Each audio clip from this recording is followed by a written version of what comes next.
All right, here is my weekly update for April 9th, 2025.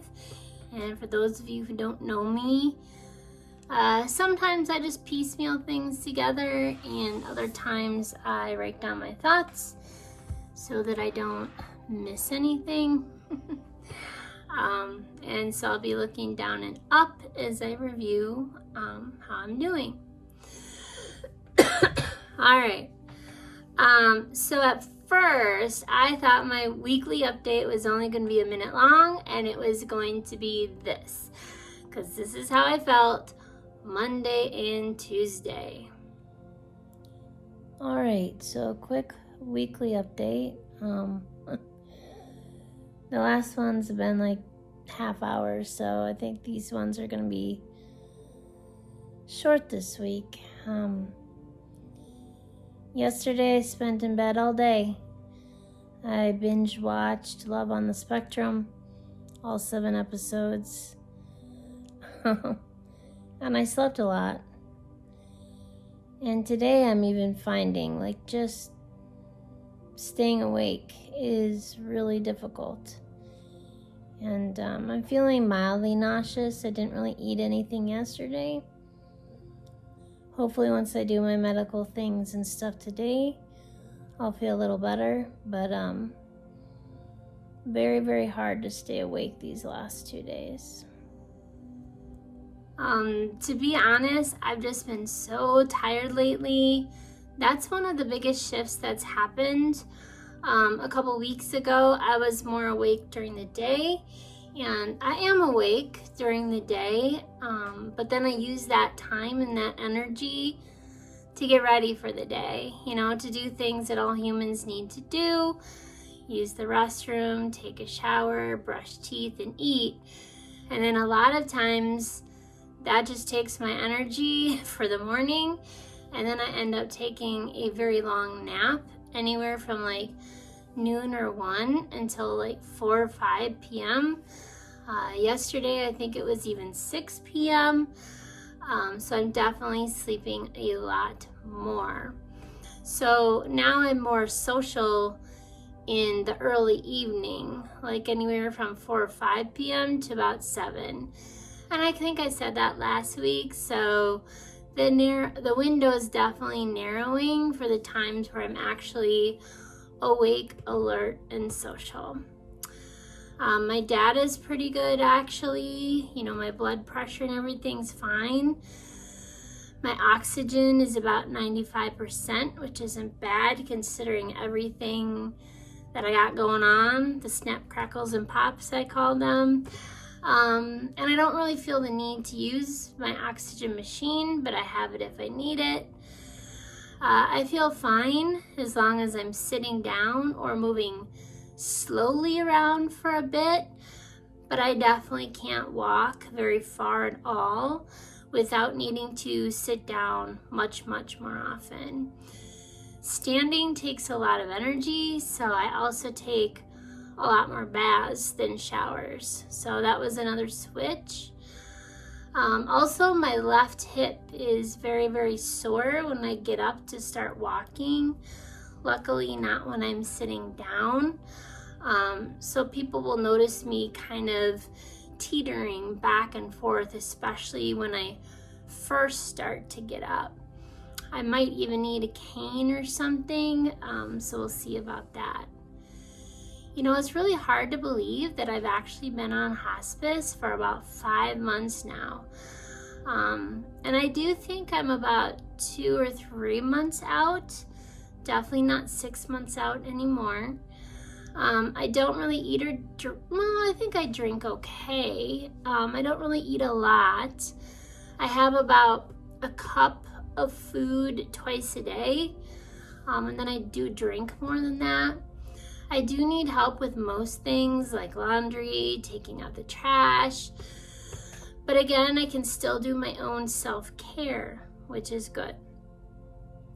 As I said, I'm getting more and more sleepy, and sometimes it is just so hard to stay awake. And sometimes you might start noticing that I'm not posting on social media.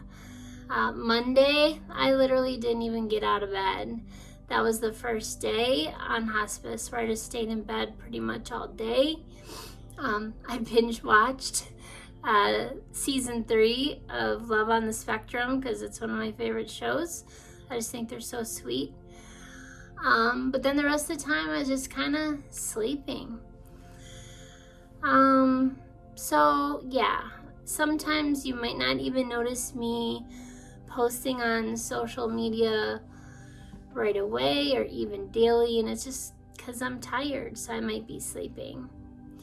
I also do prefer to be homebound and have a minimum number of visitors at this point. In fact, the last visitor I had, I did fall asleep on them. And then I did create, instead of Caring Bridge, my lotsofhelpinghands.com, where I do list when I am open to having visitors and other tasks that people might want to help with. So if you haven't seen, and thank you to the people who have joined, and if you would like to join, no pressure either way, just read the description below of how to do that. I think I have more than a month to go because I'm not bedridden yet. Like I said, although Monday was the first day I did spend all day in bed, but I am conscious for large periods of time, several hours throughout the day still. And then there was just 2 concepts that I was thinking about this week. So now I'm shifting like almost, no transition.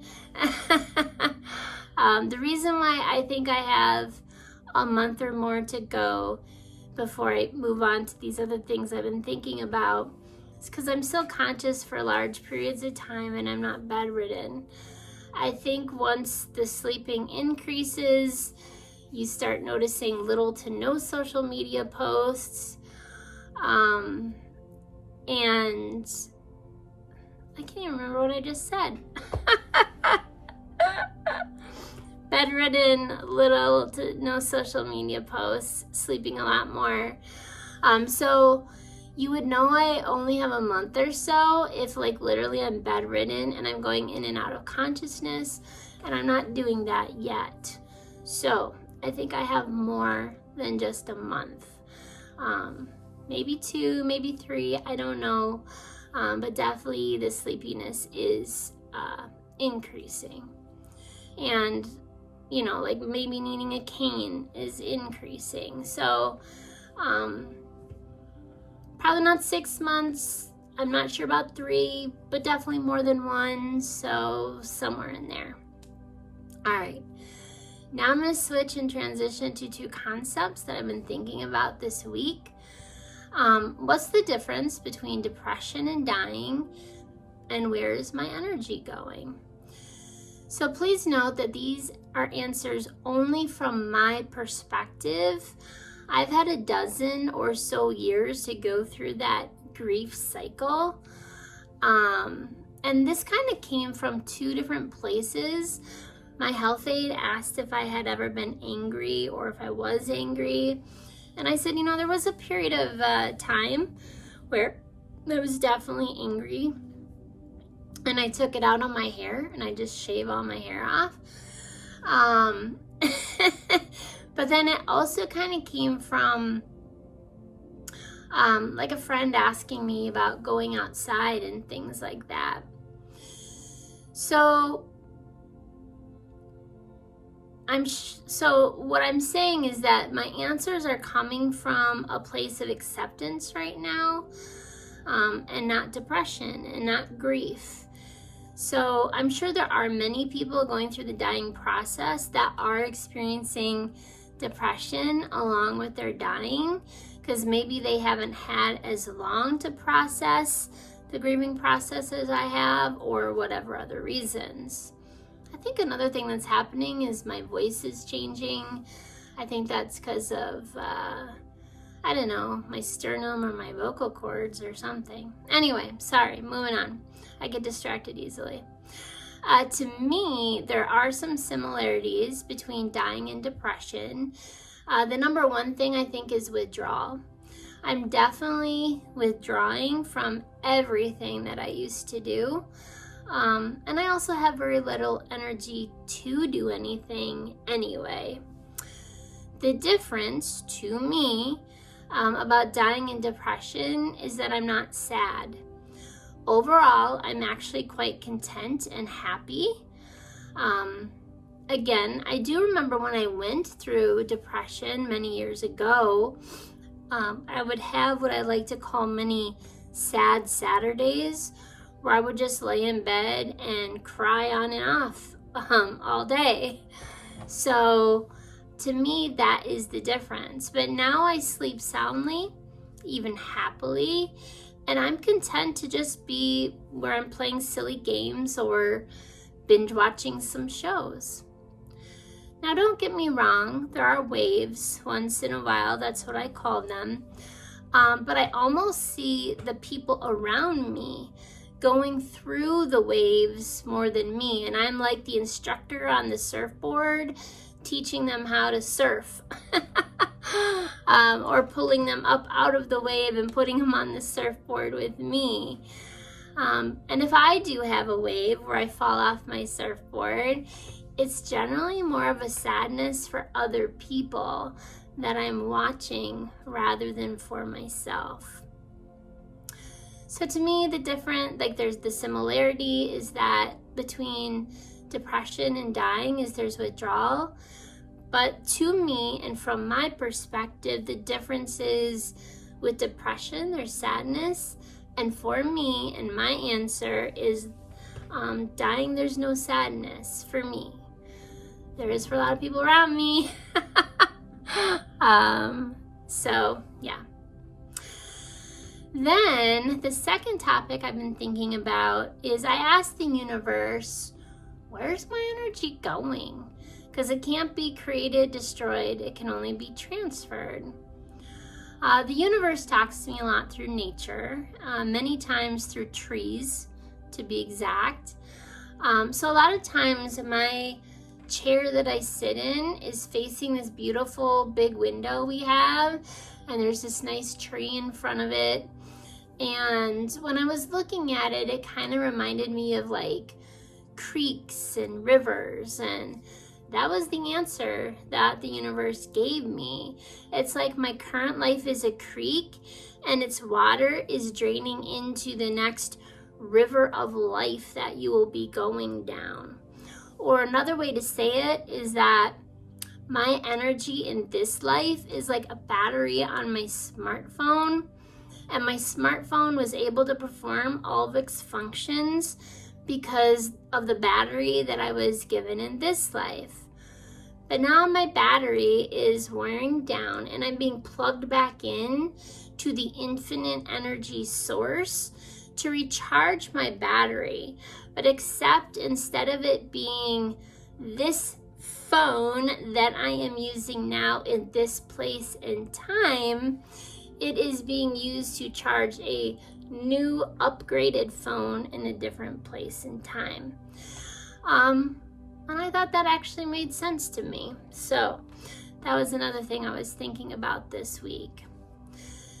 Anyway, just as the only thing that's been consistent in this journey is the inconsistency, what will become more consistent as I continue into the last few months is my postings will become more and more inconsistent over time.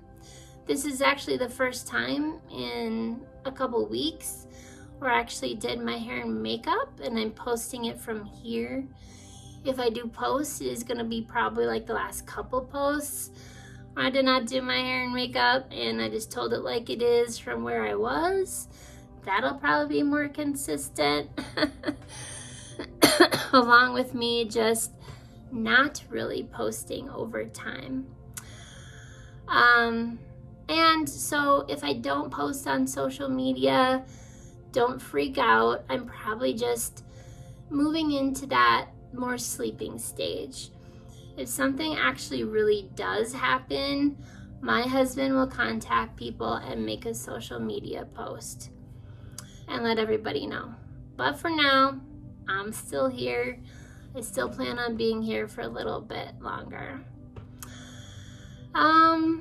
Until then, I will try to post as much as possible, but I can definitely start to feel that becoming inconsistent.